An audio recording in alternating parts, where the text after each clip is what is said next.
Thomas Soto. Aux États-Unis, jamais les écarts de richesse n'ont été aussi importants. Bonjour Nicolas Barré. Bonjour Thomas. Vous êtes en ce moment à New York et c'est sans doute l'un des gros échecs de Barack Obama, ces écarts qui se creusent et qui se creusent encore. Oui, et c'est évidemment très embarrassant, vous vous en doutez bien, pour un Barack Obama qui se veut le président des classes moyennes. Eh bien, en réalité, les écarts de richesse n'ont jamais été aussi importants depuis un siècle. Les 10% les plus riches ont touché l'an dernier, tenez-vous bien, un peu plus de 50% des revenus de tout le pays. La promesse faite aux classes moyennes est trahie, a avoué le président américain. Il a même affirmé qu'un enfant né au Canada, en Allemagne ou en France avait plus de chances de grimper l'échelle sociale qu'un petit Américain. C'est un peu la fin du rêve américain. Mais alors comment on explique qu'en dépit d'une volonté politique forte, il y ait toujours autant d'inégalités ?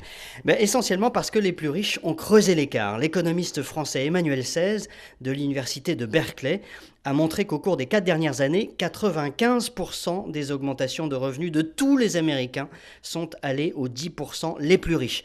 Car ce sont eux qui profitent de la hausse de la bourse ou qui empochent les plus-values immobilières. Or, pendant ce temps-là, à l'autre bout de l'échelle, les salaires les plus bas restent au plancher, comme dans les fast-foods, dont les employés sont payés autour de 9 $ de l'heure et qui ont fait grève à plusieurs reprises depuis le mois d'août. Cela dit Nicolas, il y a toujours eu plus d'inégalités aux États-Unis qu'en Europe. Est-ce que cela choque vraiment là-bas ?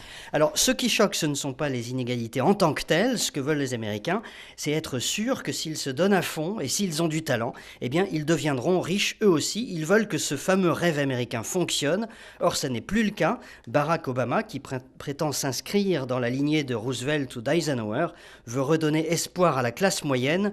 Une classe moyenne qui, comme dans tous les pays développés, a l'impression qu'elle glisse inexorablement vers le bas de l'échelle sociale. Décidément, aux États-Unis comme ailleurs, les plus riches non seulement ne connaissent pas la crise, mais ils en profitent. Et pendant ce temps, les inégalités se creusent et se creusent encore. L'édito écho de Nicolas Barré, directeur de la rédaction des Échos, revient demain à 8h10. Bonne journée Nicolas. À demain Thomas.